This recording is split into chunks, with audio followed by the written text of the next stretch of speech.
SJES Secretariat. Good to see all of you all.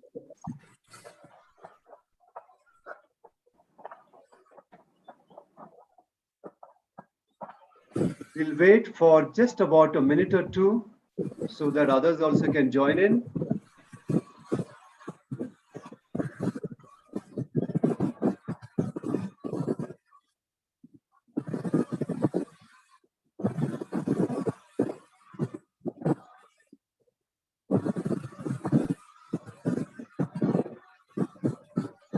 Okay.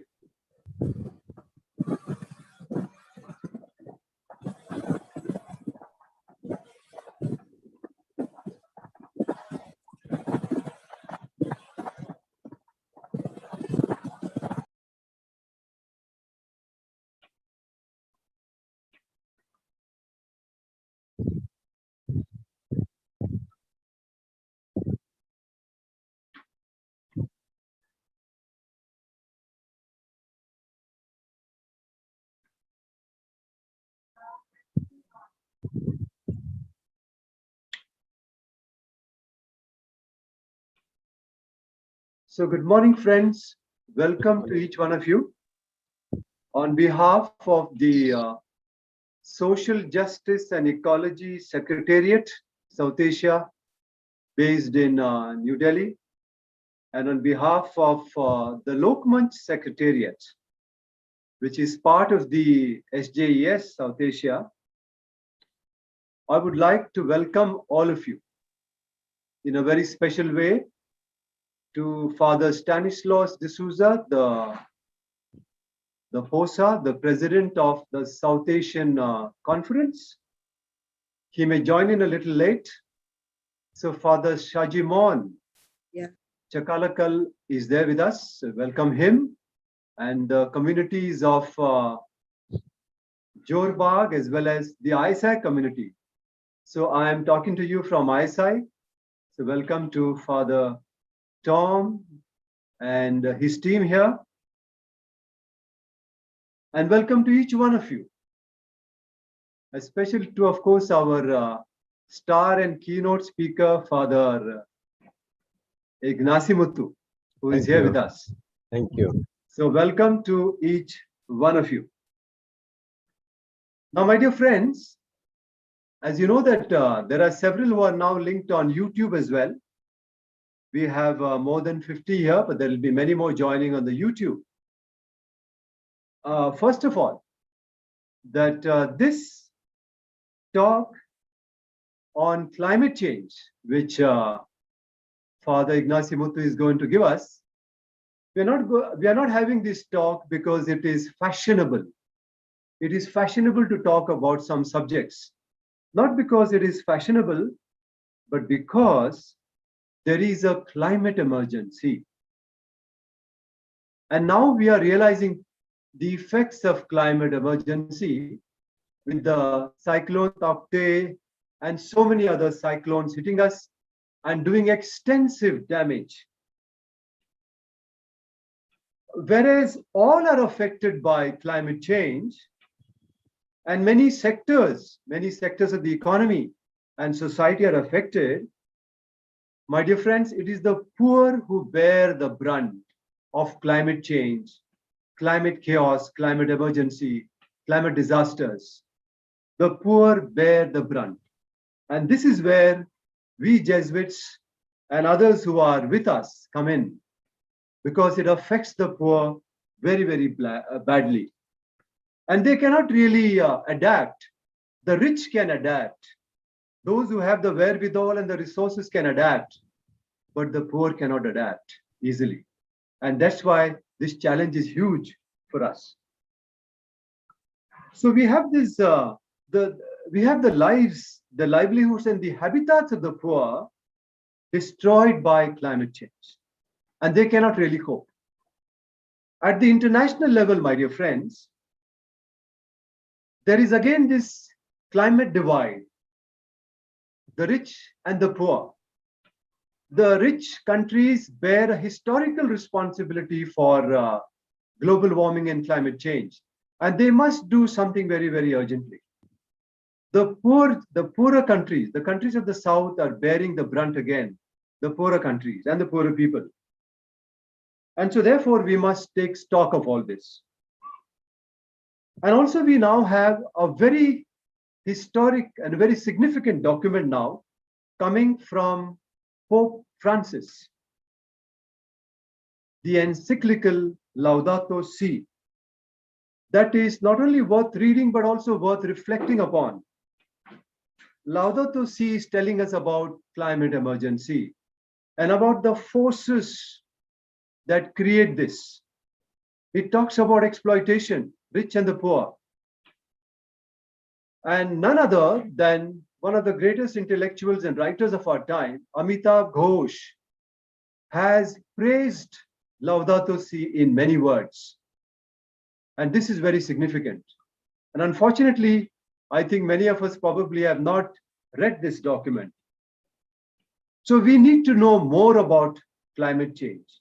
We need to know how we respond to this crisis. So my dear friends, in order to dispel our darkness in a way and our ignorance, we have with us a top scientist, a Jesuit scientist. Although we have been hearing his name right from our scholastic days, this is the first time we are getting him on board for this conversation, for this talk of his. And only when I requested him for his bio that I got to know more about him. But of course, then we searched the internet and then we found any number of articles, any number of write-ups about Father Ignacy Muttu. He is among the top 1% of the scientists. And it is said that in this particular internet note, that Jesuit Father Ignacy Muttu made it to the top 1% of the biology scientists. His wisdom is supposed to be like a perennial river. That river wets and blossoms everything that meets it during the course of its flow, flora, fauna, and anything for that matter. Dr. Ignacy Muttu holds a PhD and the DSc. He has taught in several colleges and universities. St. Joseph's College, Tiruchirappalli.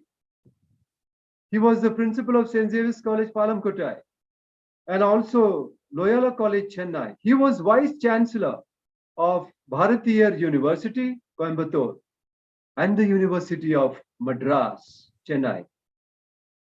As you know that the Catholic Church and other Christian groups manage about 250 colleges in India.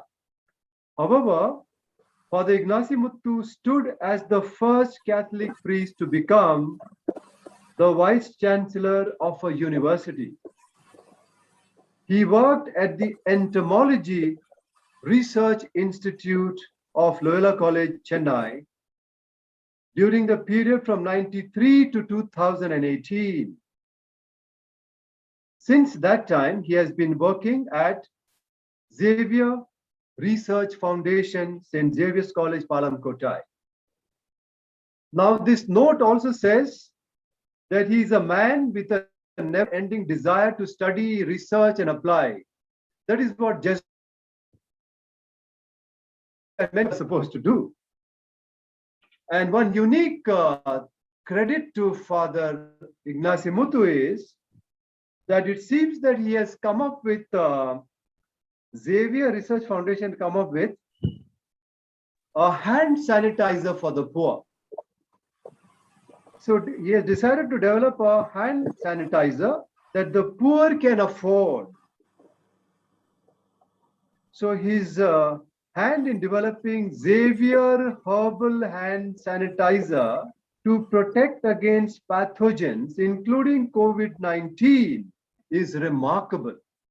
So as you can see that Father Ignacy Muttu doesn't sit on a very high chair on a pedestal, but he comes down and looks at the needs.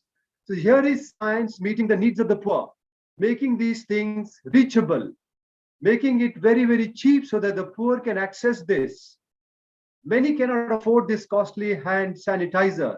Also, the soaps that we talk about, soap, water, etc. Where is this available to the poor? So he has done that. And he has a remarkable accomplishment. I cannot read all this because I don't want this to be delayed on account of this long interview or this long, his reading of. I will you, but some more I will send it to you later. So right away, after welcoming all of you, including some provincials also have joined, we enjoy the support constantly. I see Father Melville and other, Father EP and so many others who have joined in. I'm really grateful to them because we enjoy the support and that's why we can reach out to you. So over to the main man, the star speaker, Father Ignacy Muttu. Over to you, Father. Thank you, All the Tony. best and congratulations. Thank you, Tony, and your team for giving me an opportunity to share with you some of our concerns related to climate change and what we could do to mitigate this problem. Hope you can see the slides. Are you able to see the slides? Yes, yes. You can be a little louder. Slides can be seen. You can be a little louder. Okay.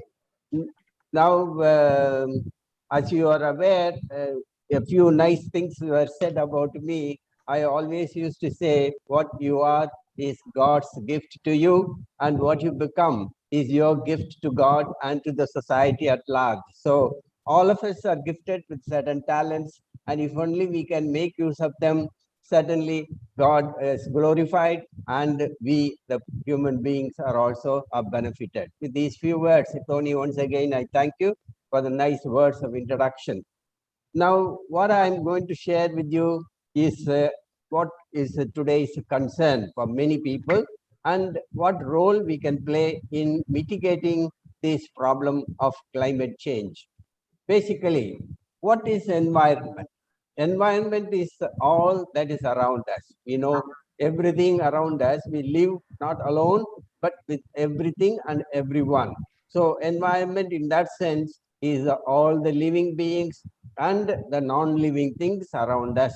With them, we form a part and parcel of this environment. The planet Earth is part of the larger environment. We know Earth is one of the planets in the whole universe, and we are living on the planet. And both the environment and the Earth are precious, since life depends on them. We are aware of that also. So if the world and the environment have to be protected, we need to play an important role as human beings. Why should we be really concerned about environment? You know, environment gives pure air, it gives clean water, it provides food, it offers shelter, provides medicine, offers various products which we make use of for our economic progress and so on.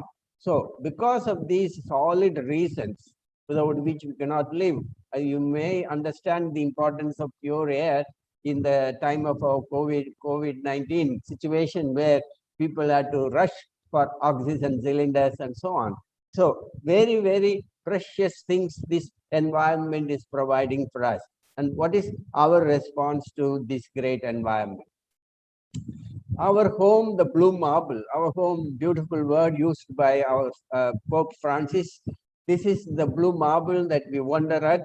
This is the only planet we know that accommodates life. And presently, there are about 7.9 billion human beings living on this earth, and we depend on its biosphere and also the minerals for our survival. And unfortunately, our interference, it is causing pollution of the air, land, and water, which leads to the complications related to climate change. What is climate? Climate is an average weather that includes temperature, rainfall, humidity, etc. over a long period of time. It can be in a shorter time like 2 to 3 weeks, but a longer time for years. So climate is simply change in the average weather by temperature, rainfall, humidity. And what makes climate change? What makes climate change? Here is the answer. Climate change is the term which is used to describe a gradual increase in the average temperature of the Earth's atmosphere and its oceans. So there is a gradual increase in the average temperature. And global warming is another term routinely used also to indicate climate change. It has been indicated that in the last 100 years or so, there has been an increase of about 1 degree centigrade in the global temperature. On average, there has been an increase in the last 100 years. And in India, the temperature has increased also between 0.2 to 1 degree C in the last 100 years. These are all scientific materials available to show that this has happened. Okay, and this climate change has also occurred. Temperature is increased twice as fast during the last 50 years as did in the last 100 years. That's also another reason that 1900 to 1950 was one step, 1950 to 2000 is another. And important reason for this is the anthropogenic carbon dioxide, that is human activities release so much of carbon dioxide which goes into the atmosphere, forming what we call greenhouse gases and contributing to the increase in temperature. Climate change includes three dimensions. One is the change in temperature, then change in rainfall, and more frequent storms and droughts, as already mentioned by Tony. This is also one of the effects of climate change that is happening now. Humans have made this. Humans have contributed this climate change. The climate change can be natural or human-made. Natural due to various other circumstances that has been going on for millions of years, as we know. But we have affected the human climate, the climate that is around us, by changing the total composition of the gases in the atmosphere. That is increasing a certain percentage of one particular gas and reducing the other and so on. So this is the reason why climate change occurs. And what I mentioned already, because of this, there is this greenhouse gas effect and so on. Now, there is real public discourse related to this. As you are aware, a lot of news magazines and daily newspapers, sometimes even television channels, they bring about media and highlight some of the effects of climate change and global warming, as well as environmental degradation and so on. Recently, just on 29th June 2021, one Dr. Yadav Yana from Calcutta has written nice two articles in Statesman, I think 29th and 30th today, saying the following: the global average CO2 level in 2019 was higher than what we had been having in the previous almost, so many thousand years. This has been his statement, and this has also been more or less indicated, which I will show in the slides coming later. And also the average temperature in 2020 was above more than what it used to be in 1900. So almost 1 degree centigrade increased. So this has all come as clear indication. Here is a clear proof for what we are sharing. The average global surface temperature from 1884 to 2020 was noted by NASA. You know, NASA is the reputed astronautical agency in the United States, which gives this data. And it is clearly pointing out that from 1884 up to this present time, 2020, there has been a clear increase in the surface temperature of the Earth. The blue indicates cooler, and the orange or a little more, colored indicates increase in temperature. So in the last few years, there has been tremendous increase happening in the atmospheric temperature. The same thing has also been established through another study where the global warming has been happening, climate change has been happening because of the increase in the temperature. And from the year 1979, every year they have recorded up to this April 2021, you could see how the temperature has been almost running more than what it used to be in the beginning. So this is a clear indication that the temperature increase is happening. And what are the reasons? One of the main contributor of carbon dioxide release is fossil fuels arising from the coal mines, use of oils, natural gas, and the so-called fuels, petroleum and diesel, and so on.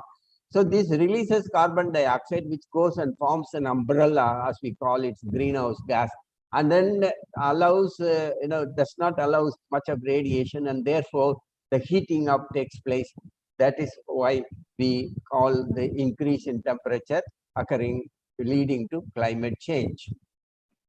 The effects caused by human persons are because of our activity. What has happened in the past few years related to this? The mountain glaciers and snow cover have declined in both the hemispheres, south and north.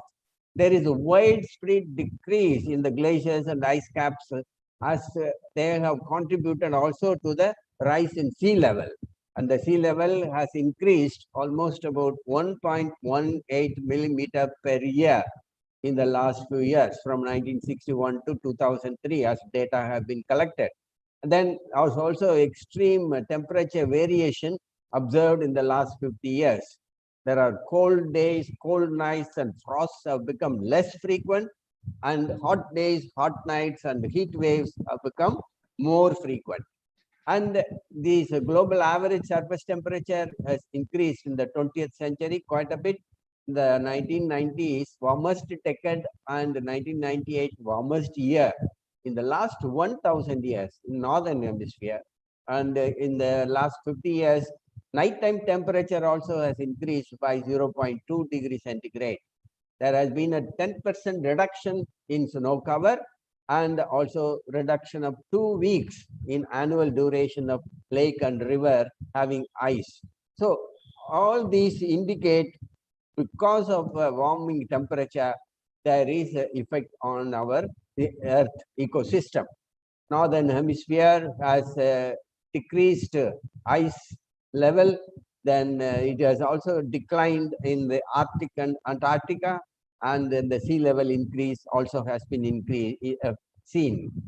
And again, 0.5 to 1% in every decade, there has been a precipitation increase, and also increase in the frequency of heavy precipitation occurring in both hemispheres. What are the things that we are involved in?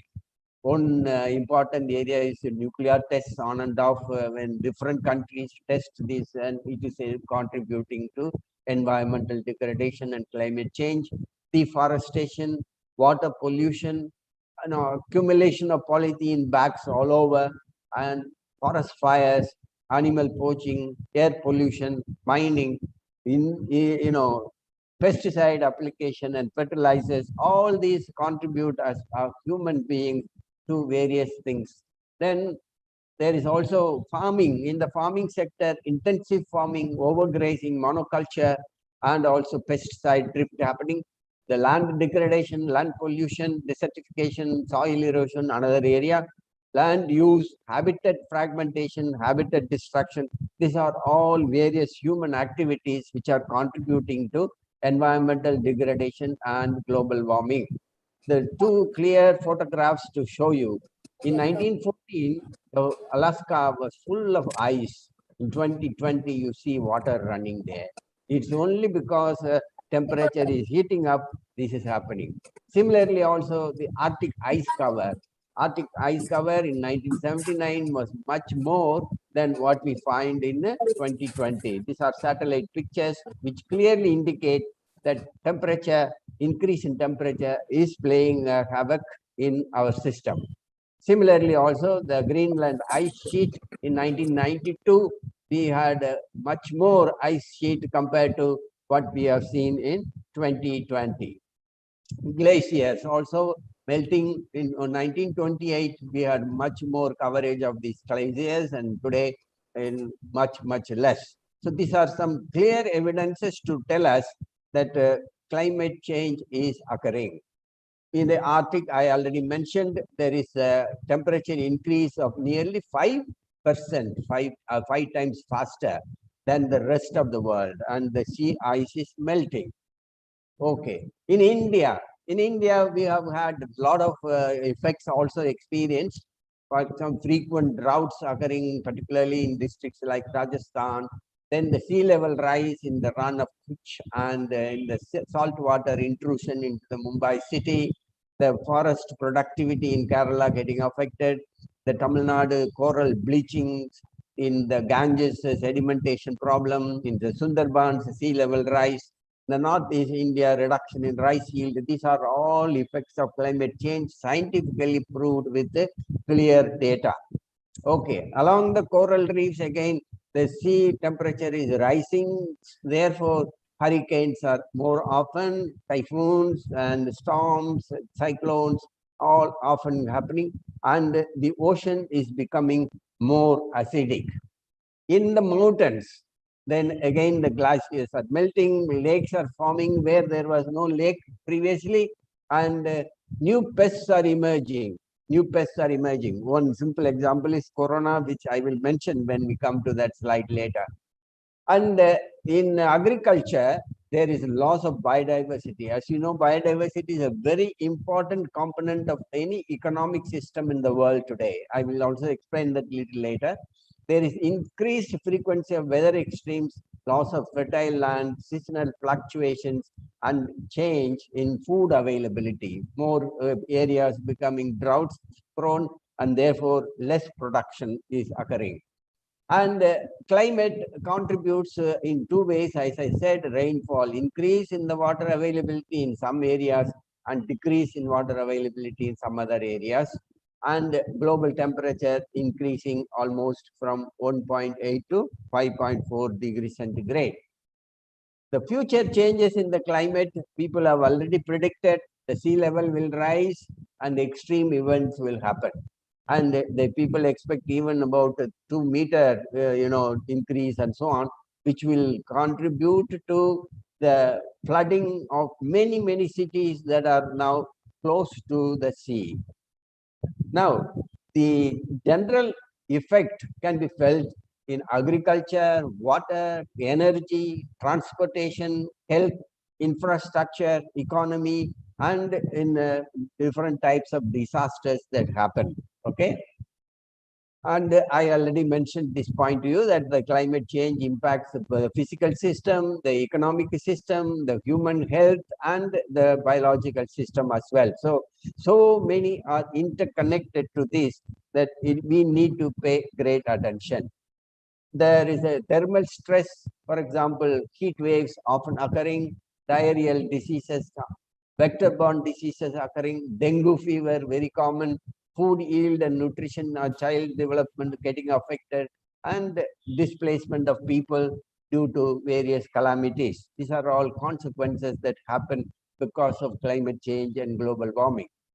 And the pandemics, scientists have also clearly indicated that many of the pandemics occur due to environmental deterioration and degradation.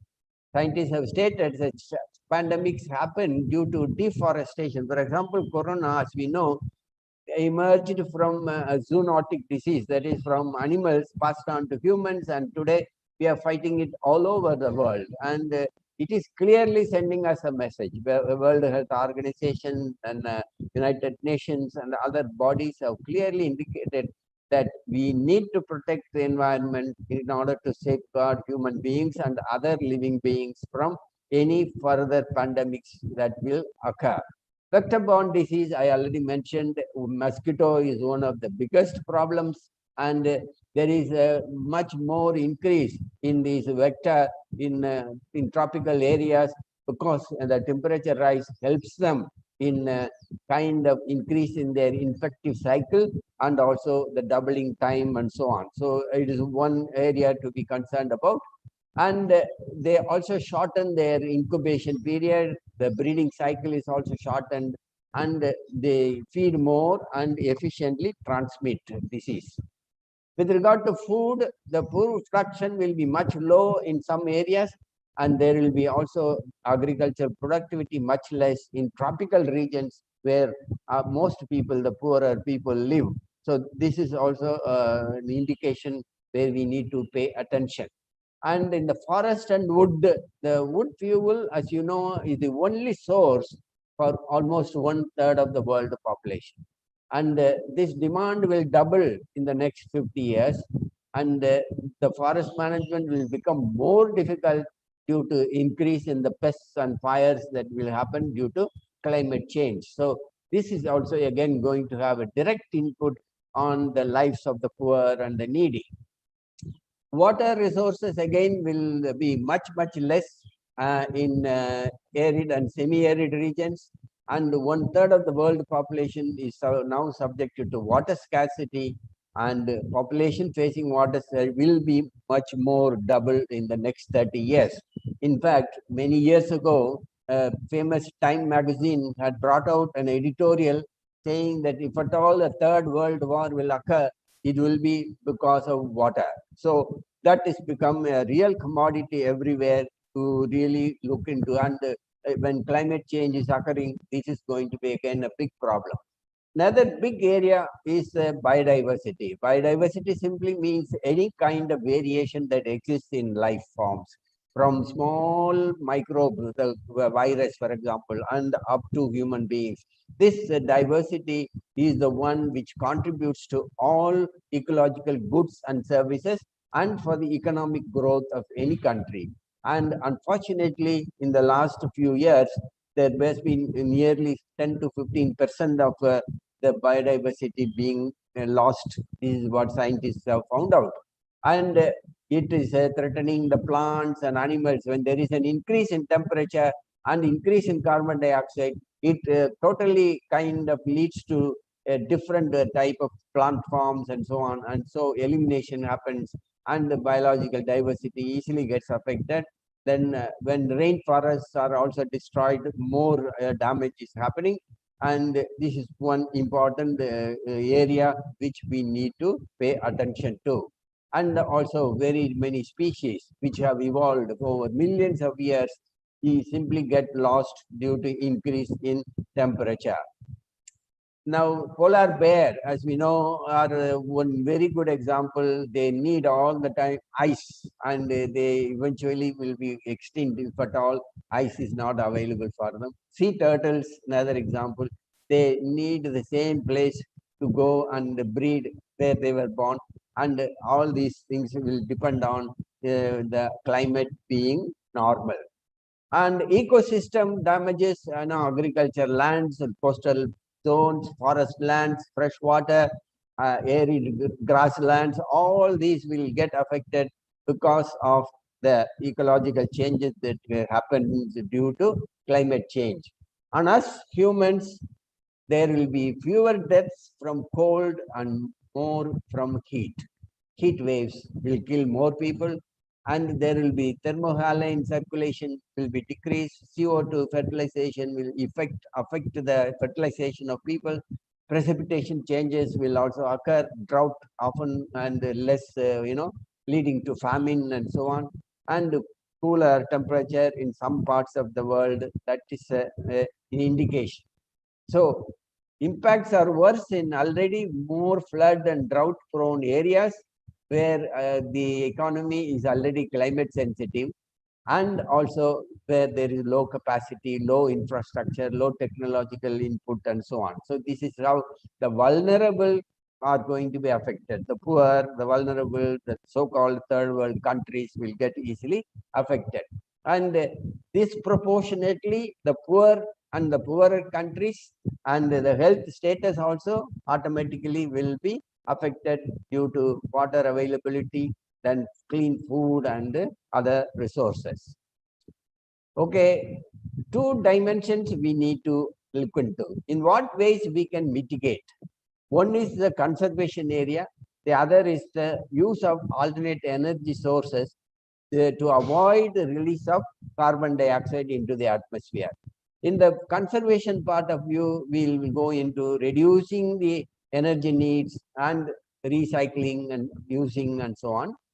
In the alternate energy source, wherever possible, we can go in for the wind energy, geothermal energy, hydroelectric energy, solar energy, fusion energy, nuclear energy to some extent, if it is not contributing to pollution and so on. So we need to look into alternate energy sources, conservation practices in order to mitigate this climate change. Ultimately, what is our responsibility?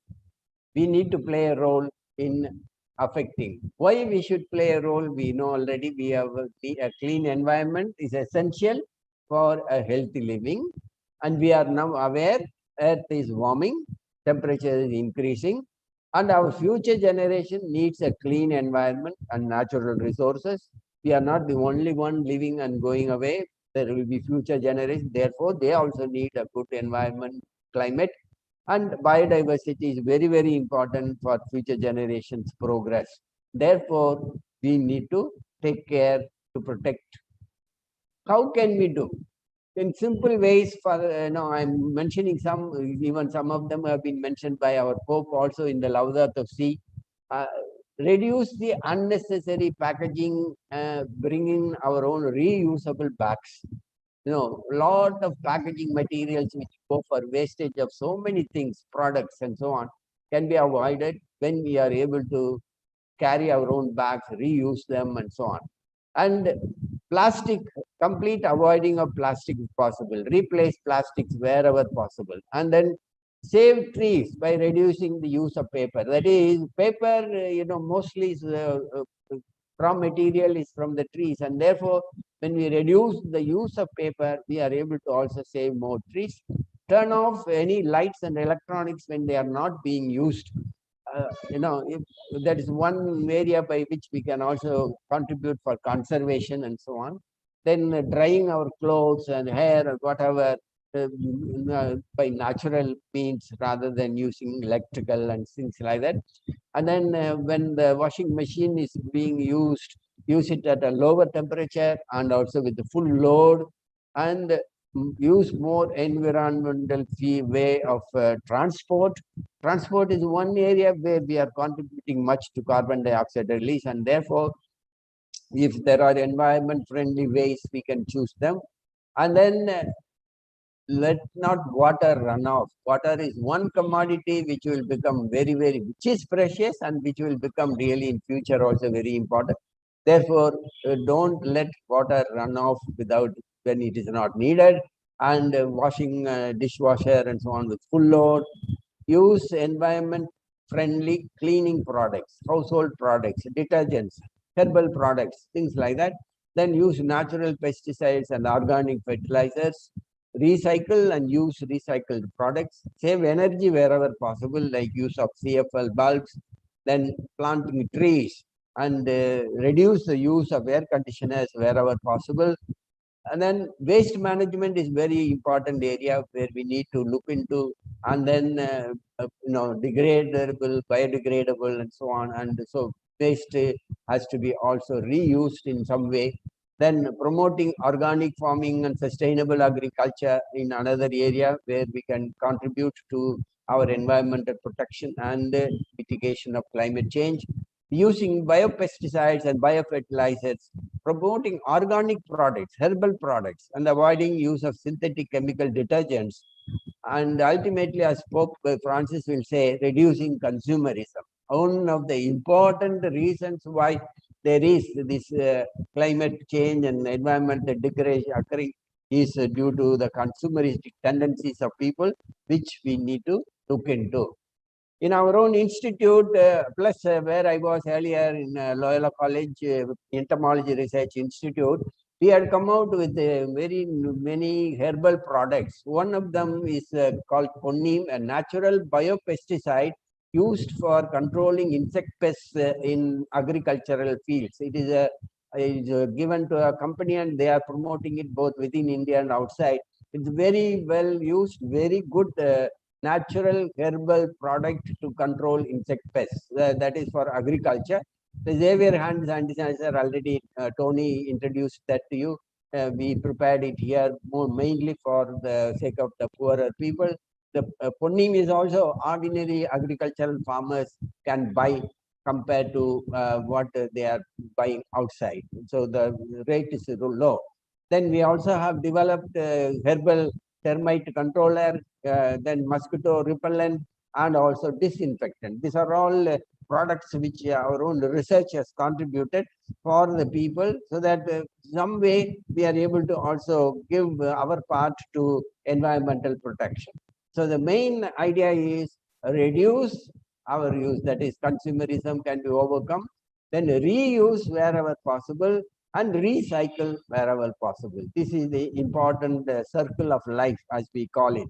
Reduce, reuse, and recycle. And grow more trees. Wherever possible, most of us can get involved in this, because trees are the ones which save us, they save the earth, they save life, they give oxygen, and they give shade. So many benefits, which I will show in the next slide. So if we can play a role in planting more trees, safeguarding them, and helping others to do the same, that will be a great contribution towards climate protection. Here is an example of how a tree helps us. It is giving us cooling, it brings fruits, it improves climate, it gives oxygen, it gives 100% pure air, it absorbs noise, it gives us beautiful flowers, it gives shade, it gives our own homes, as we know, infrastructure for our home and so on. So these are so many benefits which we can in some way contribute for environmental protection. Now, Tony had mentioned about Pope Francis' encyclical Laudato Si. He, through this encyclical letter, he addresses to the people of all the world, asking for them to take swift and unified global action to protect the environment and also to safeguard from climate change. It has been welcomed by many, many environmental organizations from different faiths all over the world. People have acclaimed this, and this encyclical gives a boost to reduction in fossil fuel use. That is, it encourages us to move away from fossil fuels, and is also asking us to reduce our consumeristic tendencies. And he is correct when he says the climate change raises vital moral and ethical issues. And it has been also very well appreciated by Nature, an important science magazine, in its editorial when it came out. And based on this, we also know the Paris Protocol to fight climate change also occurred immediately after the Laudato Si encyclical, and almost 145 nations leaders agreed to fight and mitigate climate change. So, dear friends, in the conclusion, what I can say is global warming is happening. Today, people are aware climate change is happening, and most warming is due to the result of human activities. The various types of activities we get from industrialization is needed, but industrialization should be also in a controlled and sustainable manner. And we are aware also mostly there are negative effects, and because of this lot of repercussions leading to global warming and climate change, and we have to play a role in mitigating this. And the amount of money that we will be spending in mitigating global warming will be much higher than what we will be able to spend for the people's good lives, if only we can protect our environment. And therefore, it is a call from nature to protect our environment and safeguard from climate change. And therefore, my dear friends, I'm giving you a call as well, so that all of us can play our part in small, small ways to help in mitigating climate change and global warming. Our planet's alarm is going off, and it is time to wake up and take action. This is one of the famous act, Leonardo DiCaprio, and this is how he said whenever he think of doing something for our Mother Earth. Welcome. Wish you all the best. God bless you and thank you. Over to you, Tony. Thank you. Yeah. Thank you very much, Father Dr. Ignasi Muthu, for that brilliant presentation. It was brilliant, analytically, and it was also down to earth. And I must underline the word down to earth, earth especially, because you have really given us great insights into the kind of damage that is being done to our planet, to our environment, in very clear terms. And you also talked to us about the response, what we need to do, very clearly outlined. So it's a really brilliant presentation, very much down to earth. And your science is people science, because you have taken the knowledge that you have, generated and what you have learned over the years for the benefit of the people, for everyone especially, but most especially for the poor, with all the items that you narrated. So we cannot thank you enough for this wonderful presentation. We have learned a lot from this. Thank you, Tony. Thank you. I now invite one of our students from St. Xavier's College. Her name is Miss Zubia Sheikh. You can call her a Jesuit girl, because many of our women friends who study in our institutions, want to give back to the institution and to the Society of Jesus, which have nurtured them in so many ways, and they acknowledge this debt. So she's part of the larger Ignatian family. She has joined the debates on eco-Jesuits and a number of other fora, and she knows the Jesuits very well.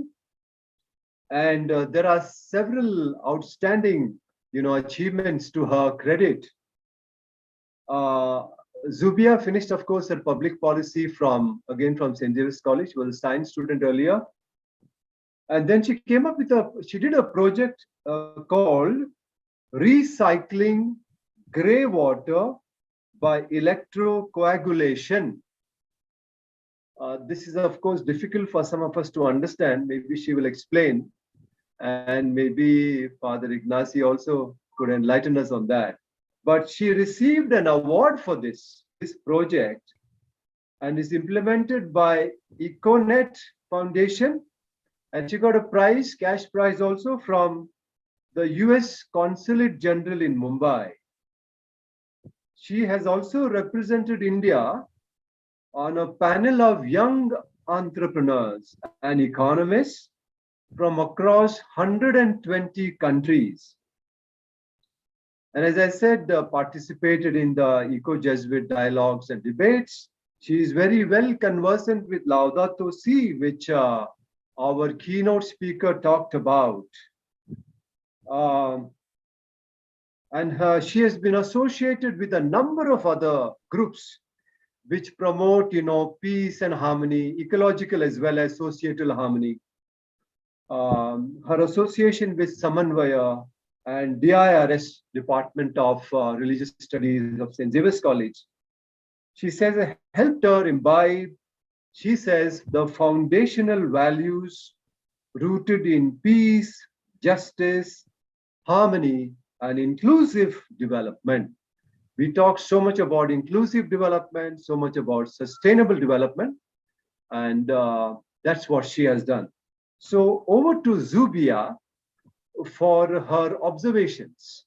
Okay, a few observations. Then with that, we shall open the house for questions, clarifications, and Father Ignasi would be very happy to deal with those. Okay, over to Zubia.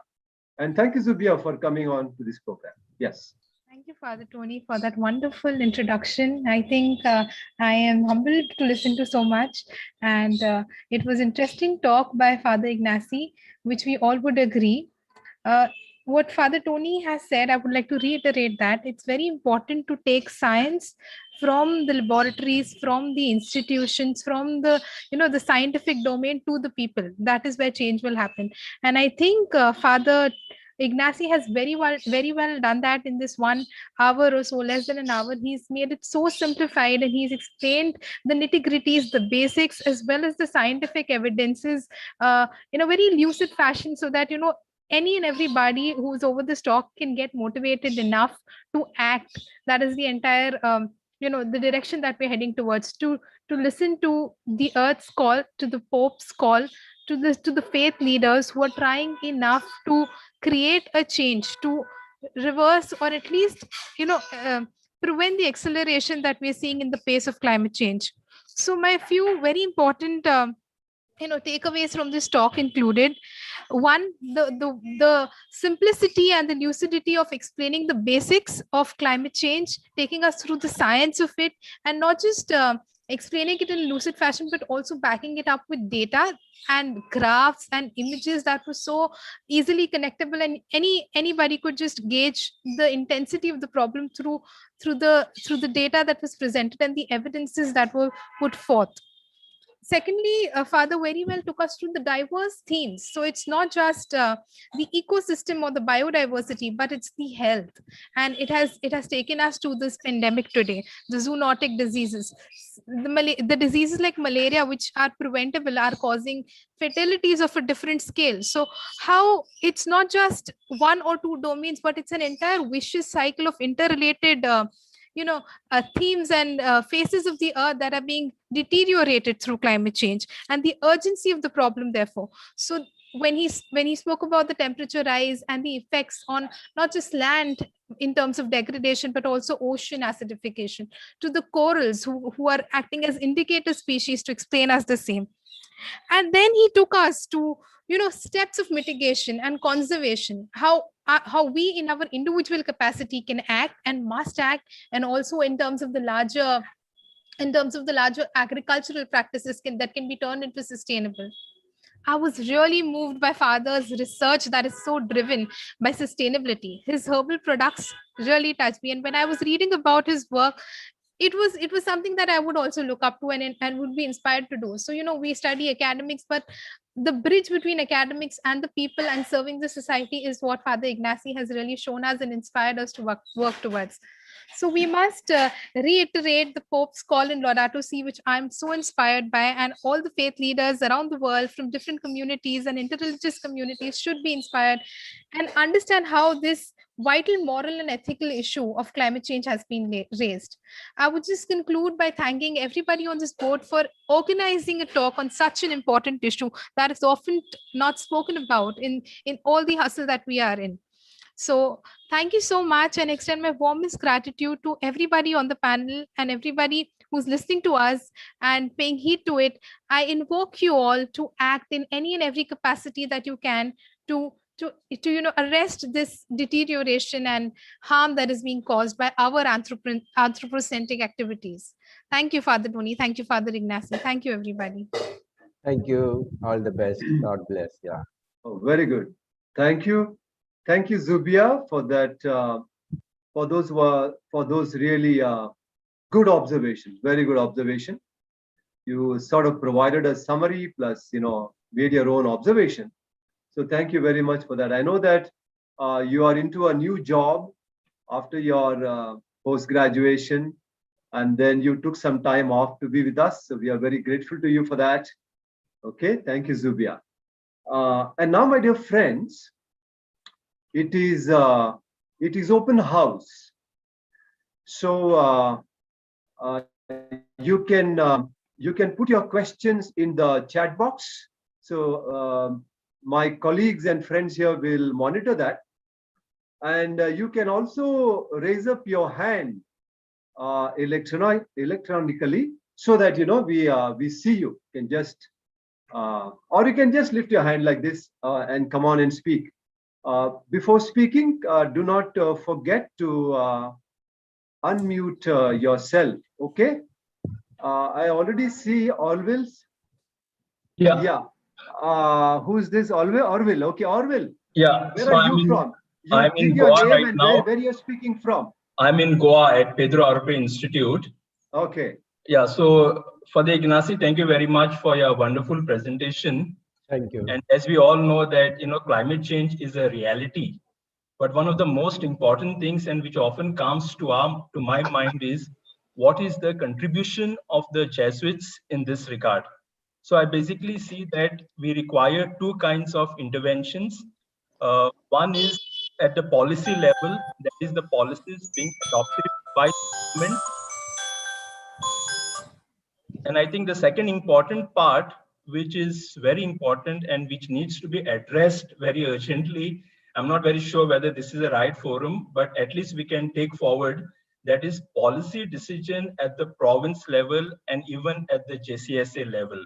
I feel it is very important in terms of, how do we analyze what are our energy requirements, how are we meeting the energy requirements in terms of promoting alternative this thing. So what I can basically say also is even here at our province level, we are making a kind of very concrete efforts in terms of at least trying to promote solar energy. Basically, we are trying to see how we can install it in our own institutes. Right now, we have about 9 houses here in Goa, and 6 of our houses are already meeting the energy requirements of electricity through solar, and similarly in other houses as well. So I think it really requires a kind of an urgent step from our part to see what we can do and to also come up with a kind of a policy and to do a kind of an analysis also, and to show to people that this promoting or even having solar energy is economical in the long run. Good. Thank you. Thank you. So policy as well as analysis. Okay. Any other question? Please come in, unmute and just come in. Father Luke Rodriguez, yes. Okay, yeah, thanks, Tony. Father Luke from the Bombay province. Yes, Luke.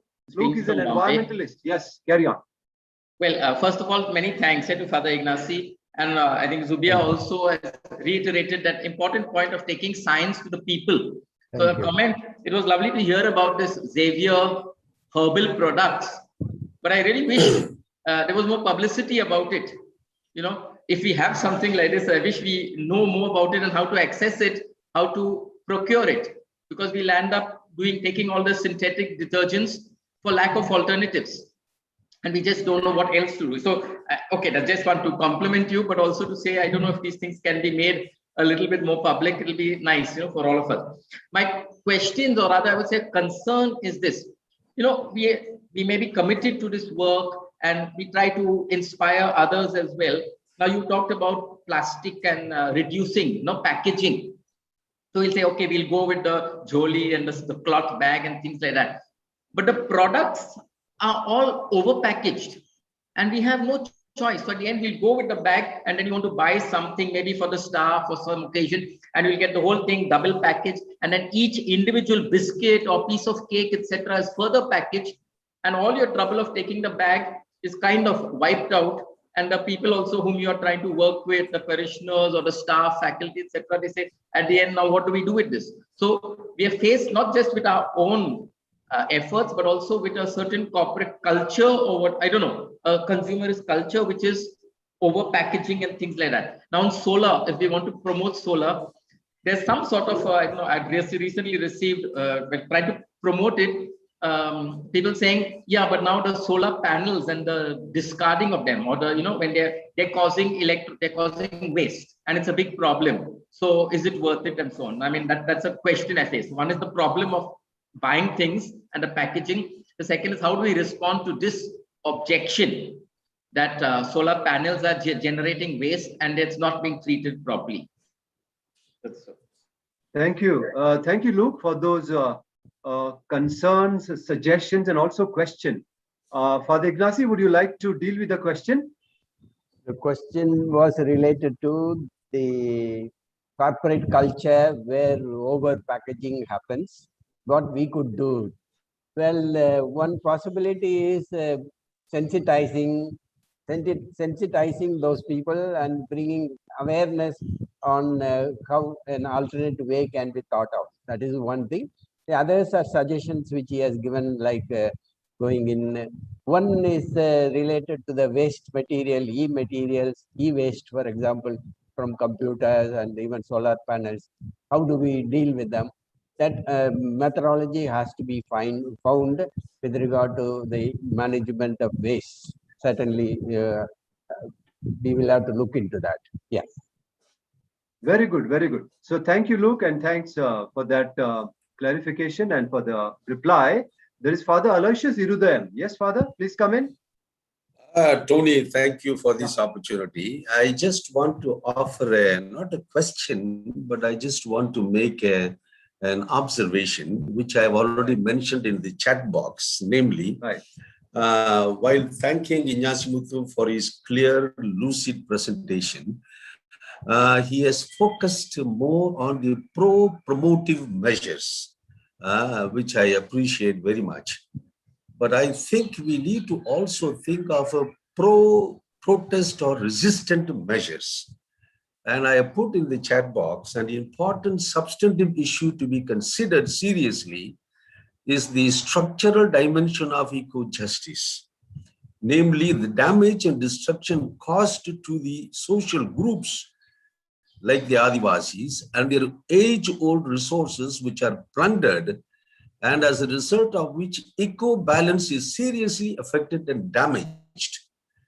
I wish, therefore, that when speaking about global warming, this structural injustice dimension needs to be highlighted.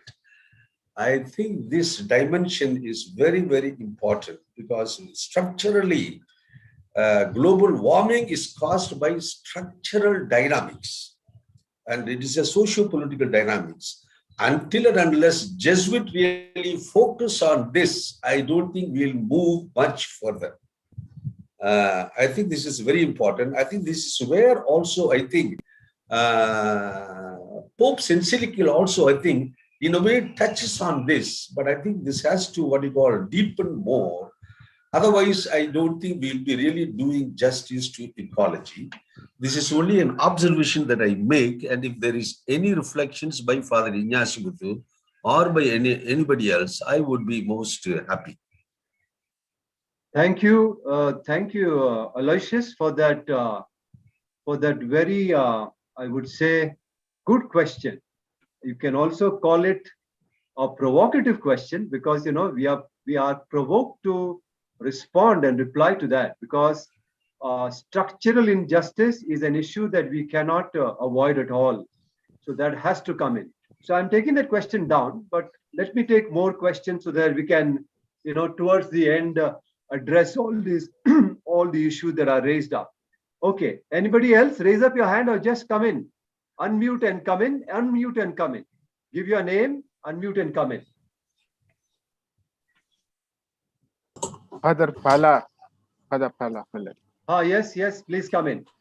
Yeah. Thank you, Father Ignacy, for your presentation, and thank you, Tony, for organizing this talk on climate change and the environment. In the presentation Father Ignacy made, I will have two questions. At the start of your presentation, you spoke of humans having made the climate change. And I think you also mentioned that climate change could be natural. At the end of your presentation, you said most warming is probably the result of human activity. The word probably caught my interest there again, because it's like climate change is not solely the product of human activity.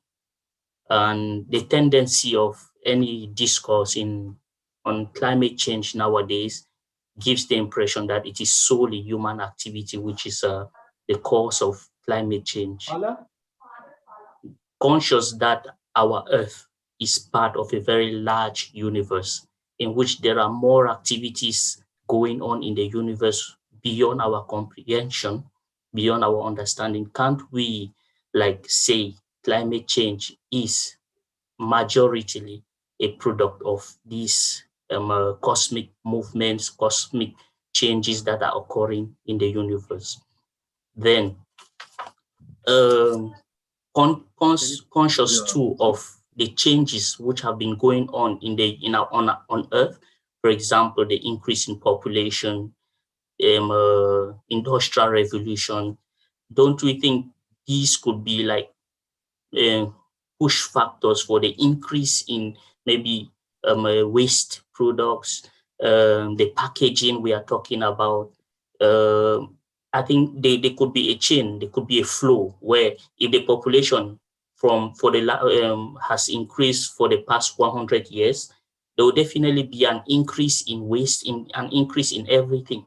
So if we are to reduce our packaging, we are to reduce, what impact will it have on the population? Will it cause the population to reduce somehow? That's my first question. My second question is, when you spoke of third world country, Valerie, please be brief, huh? Okay, thank you. Please be brief, yeah. Straight pointed questions, okay. Yeah.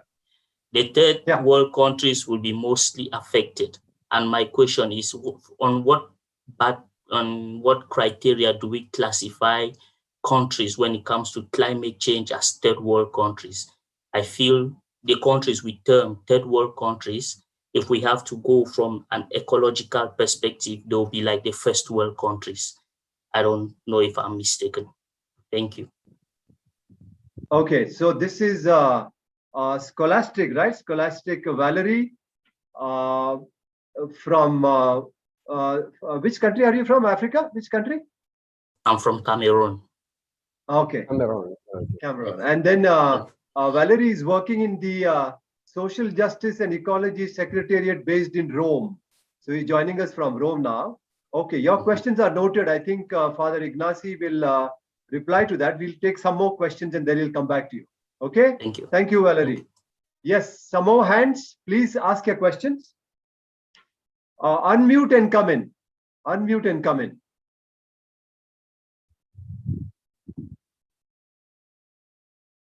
Anybody? Otherwise, we will take these two questions already, 2 or 3 questions posed. Father Ignacy, would you have some sort of an answer to this? Yeah.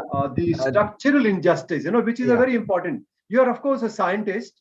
You know your sciences, but then there is also a very important dimension which Father Aloysius has raised and which social activists and environmental activists are taking up. So, right, Tony, thank you. And it's not exactly an answer, but the point raised by Father Aloysius is certainly a notable one, pertinent one as well. And people involved, Jesuits and others who are involved in mitigating this problem of climate change and global warming will have to look into this structural injustice also and take up appropriate modes of mitigating them. One he mentioned was something like protest, raising our voice. And so these are methods which can be considered and taken up. What is very important in all this is bringing greater awareness to people, all concerned in this matter, and then asking them to look for solutions related to this problem. That is for Aloy. The second for Valerie, he mentioned about 3 points. One is it happens, this climate change can also occur through natural source and human activity related source. When I mean natural source, for example, there is a production of methane gas naturally occurring in the universe, in the earth and in the universe. This also is part of the so-called greenhouse gas that we talk about. So that contributes to some kind of warming, but it is not as much as what has happened due to human activity that has taken place in the last few years, which have been scientifically noted. And therefore, when we say natural, also it can happen, but to a small extent it happens. But human activities have increased it, doubled it, tripled it, and that is where we need to play an important role.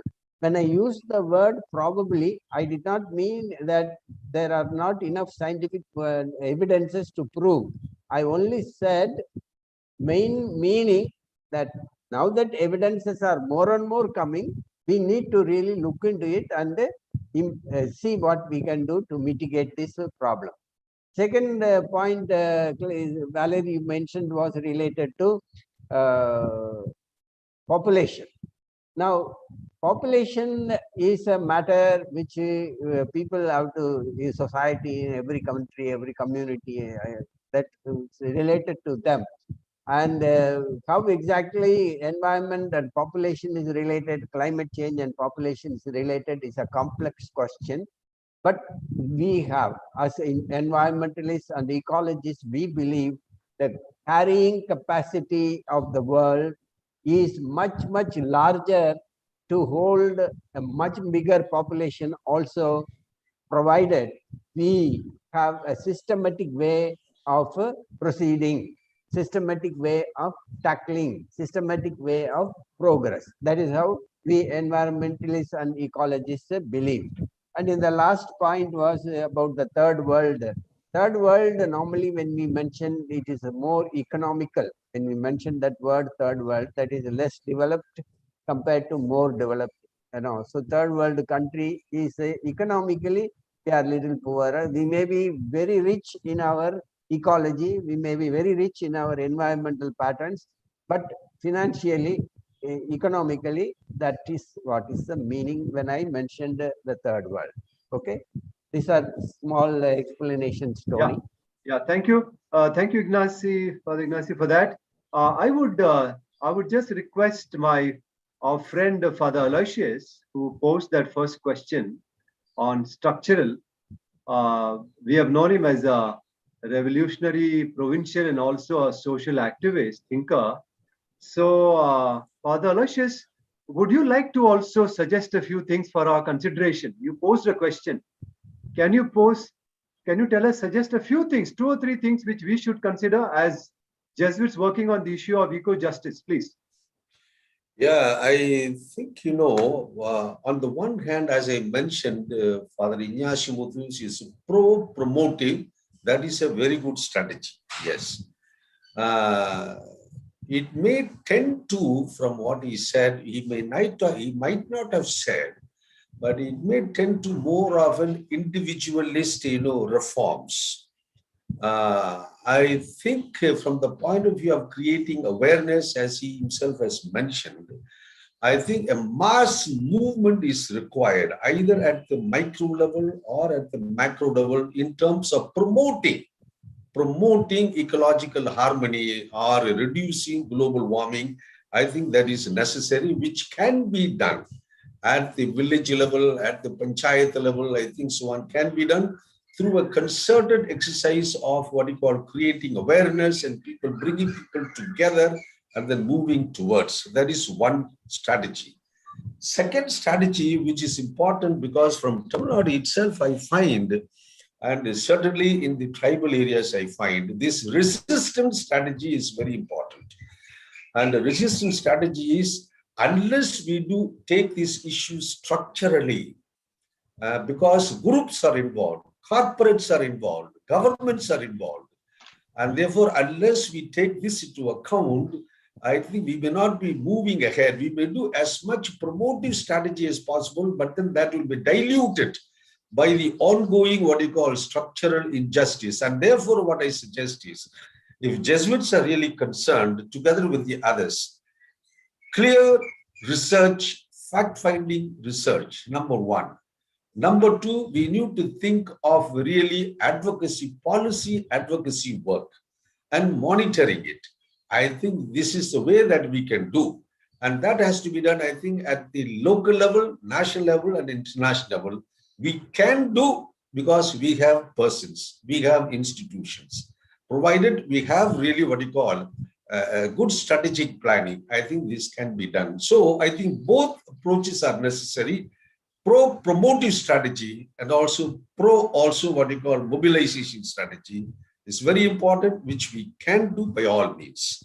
This at the moment is my suggestion. Wonderful. Thank you, Aloysius, for that. That's really revolutionary. Of course, being in the movement and all, So therefore, one thing is the mass movement. And this perhaps relate to a YouTube question from Mercy. We will come to that very soon. But definitely mass movement, and you also specified at all levels, village level, panchayat, and also in the urban sectors at various levels is required. And in this connection, And, Tony, just one point in this connection, I think now what we need to do is how to, democratize this, strategy. Getting people involved, not only as beneficiaries, but also as participants with power. I think that's why I put village level and so on, how to get people involved in this whole process. Yes, agree with you. Definitely agree with you. And when you talk about mass movement, you have seen even youngsters, for example, at the international level, there is Greta Thunberg, but of course, we got to analyze deeper into what exactly is happening there. Greta. And of course, here also in India, thanks to the Delhi police and others, we have Disha Ravi from Bangalore, another climate activist. And we have several of them who are making a critique, and the critique is very important. And therefore, I think your suggestion of a resistance strategy is something that we will, as Jesuits and our partners, must get into. It's not easy, of course. Resistance is not easy because the state will come down upon us. That's one. Then you also talked about research, which is absolutely important for the next one after that, which you mentioned is advocacy. So for advocacy and for furthering of the movement, strengthening of the movements, we definitely require research very much. So it's a research and evidence-based strategies. So Father Aloysius, thank you very much. You have enriched us by these inputs. Yes, Tony, just one point. One point. One important way of creating awareness is ecological rights education for students. I think we can easily do. Currently, I myself plus 2 others are involved in preparing we have been preparing textbooks on human rights education, and now we are having a series of lessons on ecological or environmental education. How are you going to prepare the next generation? This work can easily be done by all our educational institutions. Very easily can be done. Ecological rights-based education. Why not we get involved as a whole, en bloc, in the assistancy? This is my appeal. Yes, I would really endorse that, but I will add something more to that, because we have also lawyers in this group and academics and educators. So I would say I would broaden it a little bit to constitutional literacy. And as you know that in our development of jurisprudence, which is environmental jurisprudence, many of these environmental rights have now been read into some of the basic articles of the Constitution. So I think we can launch on a constitutional literacy where these environmental rights, as well as the rights of indigenous people and other marginalized groups could come in. But this is an excellent suggestion. We move on. Any other hands? Mercy's question. How do we, from the YouTube, how do we pressurize the government to restrict them from damaging the environment and to reduce the use of plastics and many other things, so that some actions could be taken? So either Father Ignacy or anybody from this large group could come in to answer that. But I will give the the privilege to Father Ignacy to first respond. Yeah, well, Tony, I think most of people know what is better. One suggestion is signature campaign and things like that to bring to the notice of the government that a lot of people are involved and we are concerned about. That is one way, and representing materials to the government officials, constantly writing to them, one way to really bring this about. Now, the other point with what Alai was sharing with you and you also was stressing, I think ISI has been doing a lot in this area, particularly trying to make a study of environmental degradation in some parts of India and things like that. So ISI can take up this a little more and then try to promote it research-based aspect to take up advocacy or any promotion. This is what I Sure. just wanted to mention. Yeah. Yeah, there's a lot of scope for that. Definitely ISI, a lot of scope for the ISI, a lot of scope for SJES and for its constituents, social centers. This is an agenda for the future, present and the future. So thanks for that suggestion.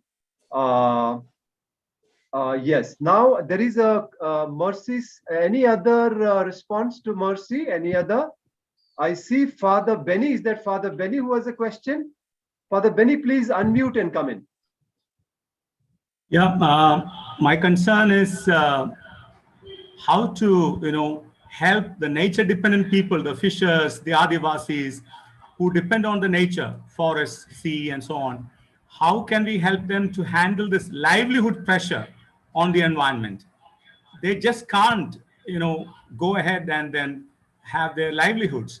Their livelihoods are affected. So you can't be just thinking of, safe and sustainable fishing without the sustainability of the sea. But they can't think in terms of such refined, understanding of nature and so on. They are on a daily basis pressured to go and get something and then to take care of their families and so on. So we need a kind of understanding as to how to help them to deal with this pressure and then how to help them for this behavioral change modification. So that's, if someone could think about that in this line, we need more reflections. Right. Thank you, Benny. Is there anyone who can very briefly throw some light on the important question which Father Benny has put? Is there anybody? The issues of livelihood. Definitely, there are big issues of livelihood, environment impacts. Yes, Jyoti, come in. Jyoti has a question. Are you on the Zoom? Yes, Jyoti, come in. Yes. Jyoti from West Bengal, and now in the Tripura mission. Tripura mission. Yes, Jyoti. Yeah. Thank you. The other day I was traveling from Silchar to yesterday. I was Silchar to Guwahati, and Silchar to Guwahati via one particular area in Assam. The whole the mountains has been cut, and the new roads were made. The 4-lane roads were made for a development sake, and all that roads were washed away. Now there was no proper road to come and travel. What is the government even in Tripura is doing is lot of new roads and huge roads, highways are being made, cutting in, assaulting the nature and assaulting the life of those tribals who are living in these forest areas. So our development paradigm of the central government, which is corporate oriented, corporate centric, needs to change. They will not. We may have to have a different alternative voice towards that. We need to have kind of village centric and tribal and Adivasi centric, Dalit centric kind of development, which is a local based. I think how do we work? We don't know. I don't know. But I think we need to promote this in a different ways and platforms. Thank you. Thank you, Jyoti. Yeah. The need of the hour definitely is, we have been talking about it right from the time the Brundtland Commission report came and talked about sustainable development, okay, which talks about not only justice or equity for this generation, but also for the future generations, okay? And there's a whole literature and material available on sustainable development. The courts are talking about it, but unfortunately, we have not moved much. And that's where I think Aloy's wonderful interventions and suggestions, about mass movement and about this resistance strategy, research, advocacy, only this will pressurize the government. The government on its own, I don't think will do anything. It will do the opposite. So therefore, I don't think that it's enough for us to do this. Promote sustainable development in as many ways as possible. I think Aloy wants to come in again. Aloy, yes, briefly, because we have to wind up now. Yeah, Tony, you are stimulating me to think of a suggestion. Louder, please. Why you are stimulating me to think of a suggestion? Why not we think of a coastal Jesuit group, those who are working in the coastal areas, right from West Bengal up till Bombay, Gujarat, a coastal Jesuits network.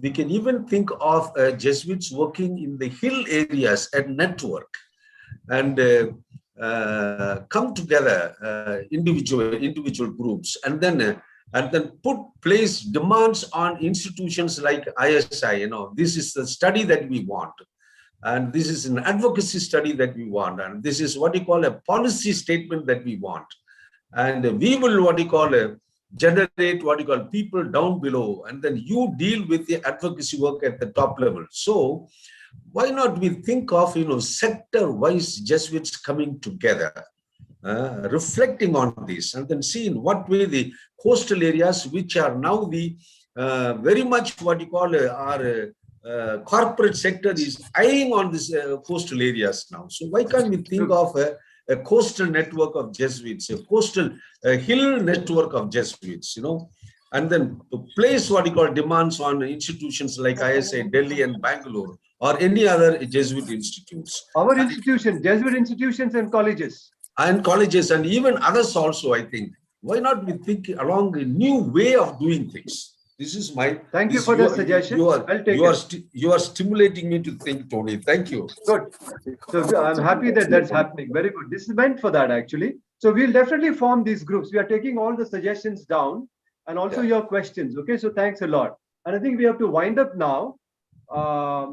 I think our president of POSA, Father Stanley, has also joined us. I will give him the last word before we conclude.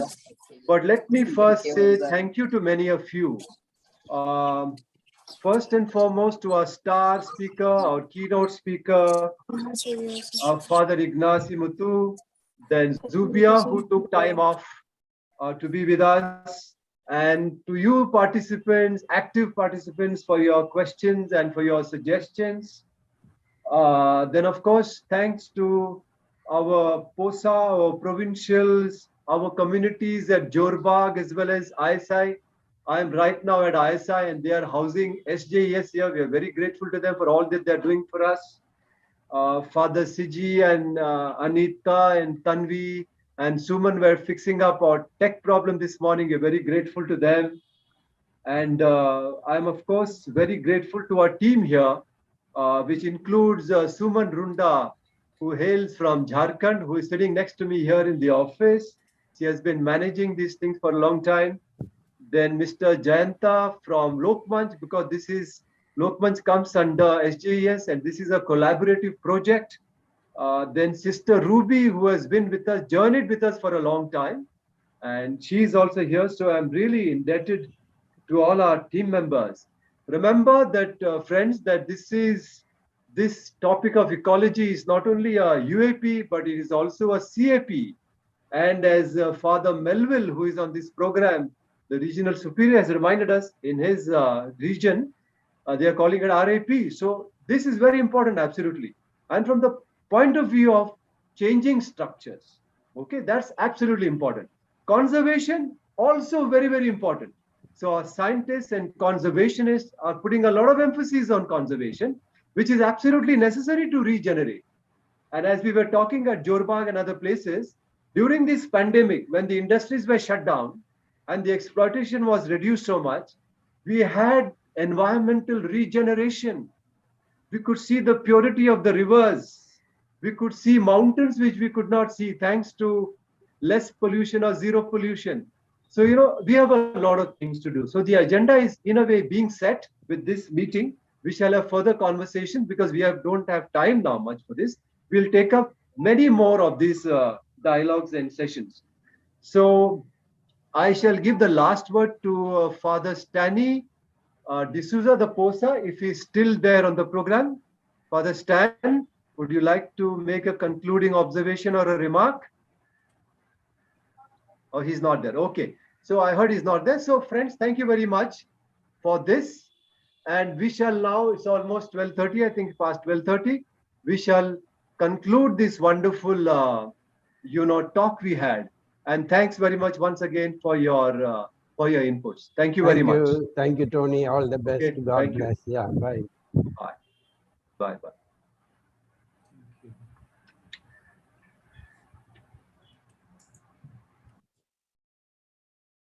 So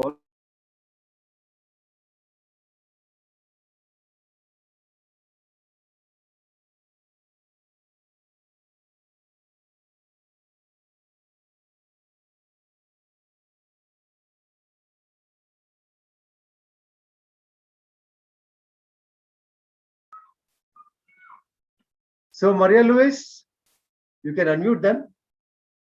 You can unmute all now. Yeah, we can Okay, speak. Maria now. Luis, you can Yeah. unmute. Yes. Yeah, So I how are can things hear there you in now. Hazaribagh? Yes, all going on. Great. We are doing some relief works and all. All right. All right. Good. Good. Yeah. Very good. Yes. Yes. So Ranjit, sorry we couldn't take your question. Ranjit Kindo. Ranjit, are you? Yeah, unmute yourself. Unmute yourself. We can still talk about it. Sorry we couldn't take your question. Ranjit is Ranjit is there? there. He is standing Okay, in his okay. Right, moving right. around. Okay, okay. Right. Yeah, he has to unmute. He has to unmute. Ranjit, you can unmute. Yeah. We can have this conversation. Yes. Osborne.